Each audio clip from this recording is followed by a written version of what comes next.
Thanks for joining us, Gail, at Winetable.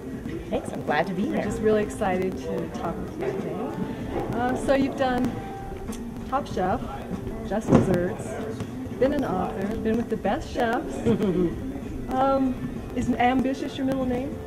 You know, I actually never think about being ambitious. I just think about doing things that I love and taking advantage of opportunities when they're presented to me. And I've just been, you know, I've worked hard to have these opportunities present themselves. It's been a pretty fun ride.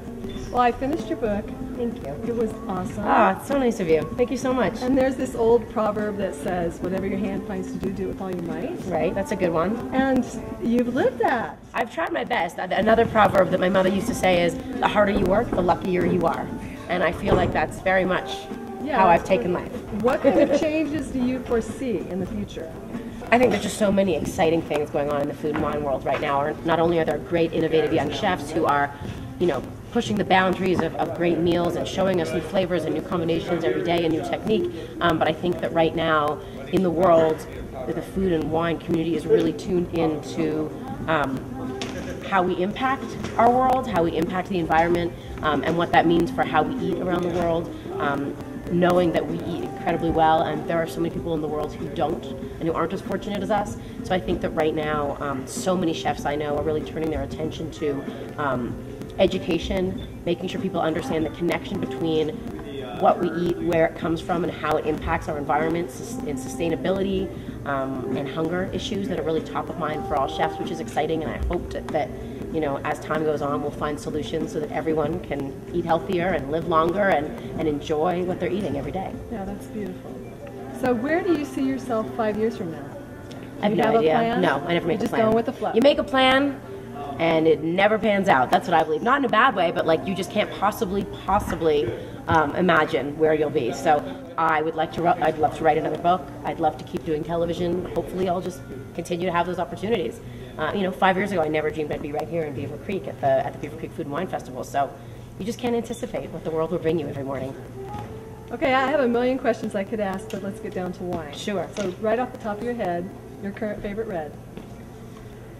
Oh my God! You know, it really depends on what I'm eating. I'm really there's so many great wines from all over the place. But right now, I'm sort of into that like light to medium-bodied, spicy red that goes well with just about everything. That warms you up but doesn't weigh you down. You know, everything from the wines of Rioja to the wines of Barbera d'Alba. I love Pinots from Oregon, and I love, God, there's Burgundy. Like, give me I'll take anything, really. Okay, I'm very easily what pleased. What white do you have? What was the last white you had? The last white I had was a Captour Sauvignon Blanc, right here in Beaver Creek. Oh, yeah. My friend Andre, who is a great wine enthusiast and wine advocate and marketer, just started this beautiful new winery. The first vintage was 2008, and I got to taste his Sauvignon Blanc from 2008 yesterday. Really small winery. You know, they make something like 500 cases of this beautiful, beautiful wine, and it is up in Sonoma Valley, up in the fog, and it's just a gorgeous, crisp white that I was very happy to enjoy with my lunch yesterday. Favorite wine moment? Favorite wine moment? Wow, too many to count. How about 2 years ago, I went to Spain with my in-laws. It was their 40th wedding anniversary, so my husband and I went to Spain with them for a week, and we toured Rioja with them. And we went I read about the car incident. Oh no, that was my parents. That was in Italy. Okay. That was a very different experience. No, yeah, bad. This is a very positive experience. We toured a bunch of very famous wineries in Spain. We went for lunch at Muga, which is one of the most famous wine producers in Spain, and we had this incredible lunch, and they opened wines from all of our years of birth, which was sort of extraordinary. That's fun. From deep down in their cellars. And then we went over to Lopez de Heredia, which is a very famous wine producer in Spain, in Rioja, but famous for their whites, which is unusual. And because we were there for my in-laws' 40th anniversary, they opened a white from the year of their wedding. Oh, that makes sense. Nice. So it was at the time, I think it was like this was 2 or 3 years ago, so it was a 1970 white. And it, it's one of their famous vintages. It was crusted in cobwebs and dirt.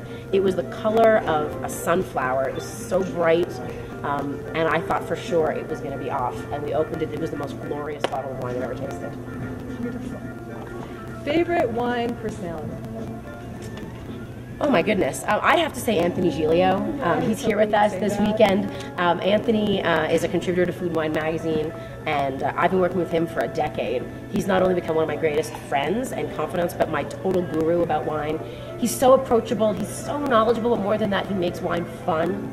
He doesn't take himself too seriously at all. He was a sommelier, he's a wine educator, he travels the world speaking about wine, and he is one of the best storytellers I've ever heard, and I think that's what makes him so good at his job, because he's talking about a subject that's really intimidating, but the way he talks about it and the stories he tells just keeps you riveted, and you learn so much because it's so easy to follow, and he's just kind of the perfect, spiritual wine master. He's like Yoda of wine.